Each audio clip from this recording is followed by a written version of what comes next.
ঘটনাটো কি বাইদেউ? তাৰমানে আমাৰ ঢেকীয়াজুলি ননকে আমি নামা গাঁৱৰ হয়।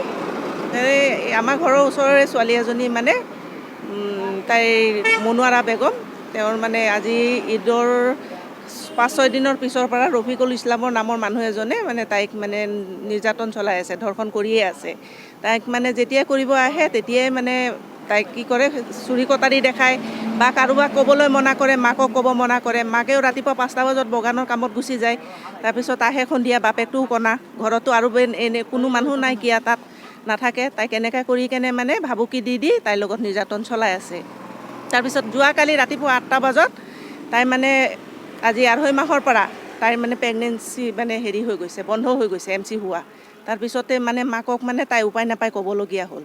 কোৱাৰ পিছত মানে সিহঁতে কি কৰিলে, মাকে গৈ কেনে মানে সিহঁতৰ যিটো ল'ৰা মানে ৰফিকুল ইছলাম, তেওঁ বয়সস্থ মানুহ, তাৰ 58 মান হৈছে, 58 মান হৈছে তেওঁৰ বয়সস্থ।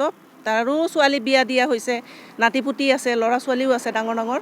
তাৰপিছতে মানে মাকে সুধিবলৈ যাওঁতে মাকহঁতকো কৈছে এইটো বেয়া, এইটো নহয়, এনেই মিছা কথা বুলি কেনে কৈছে। আৰু মানে কৈছে যে কিবা মানে হেৰি, সিহঁতকো ভাবুকি দিছে যে এইটো যদি কথা কওঁ তেতিয়াহ'লে মানে তহঁতৰ হেৰি হৈ যাব বুলি, তহঁতকো মানে আমি মানে নিজৰ জীৱনৰ ভয় দিছে। আৰু এজেহাৰ দিছোঁ, যোৱাকালি আমি এজেহাৰ দিছোঁ। তেওঁৰ মানে বাৰ্থ চাৰ্টিফিকেটখন মানে ছাবমিট হোৱা নাছিলে যে, মানে অনা নাছিলোঁ বয়সৰ লগত হেৰি মিলোৱাৰ কাৰণে। যোৱাকালি মানে অচি ছাৰো অলপ বিজি আছিলে। তাৰপিছতে আমাক মানে বহিব ক'লে আৰু আজি আমাক মাতিছে সন্ধিয়া 6টা বজাত। এতিয়া ছাৰে মানে আমাক মাতিছে, আমি থানালৈ আহিছোঁ, এইটোৰ কাৰণে ছোৱালীজনীক লৈ আহিছোঁ। এতিয়া শাস্তি মানে এতিয়া তাক আৰু ধৰি আনক, আনি পেলাই এইটোৱে হেৰি কৰক যে সি এনেকুৱা কাম কিয় কৰিছে, তাক এনেকুৱা মানে কঠোৰ শাস্তি দিবলৈ লাগে। যিহেতু নেকি আমাৰো ল'ৰা ছোৱালী আছে, আমাৰ গাঁৱত আৰু মানুহ আছে, এনেকৈ আছে। আৰু মানুহে ধৰক এতিয়া বেয়া কৰিব, তাক দেখা দেখি আৰু মতা মানুহবিলাক বেয়া হ'ব গাঁৱৰ, সেইটোতো আমি হ'বলৈ নিদিওঁ।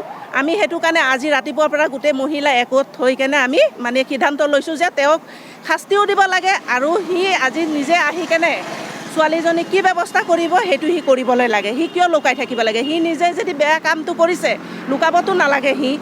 সেইটোতো সি বহুত বেয়া কামেই কৰিছে। আৰু এনেকুৱা কামটোতো আমিতো ৰাইজেও মাফ নকৰোঁ, এইটো মহিলাই মাফ নকৰোঁ আমি।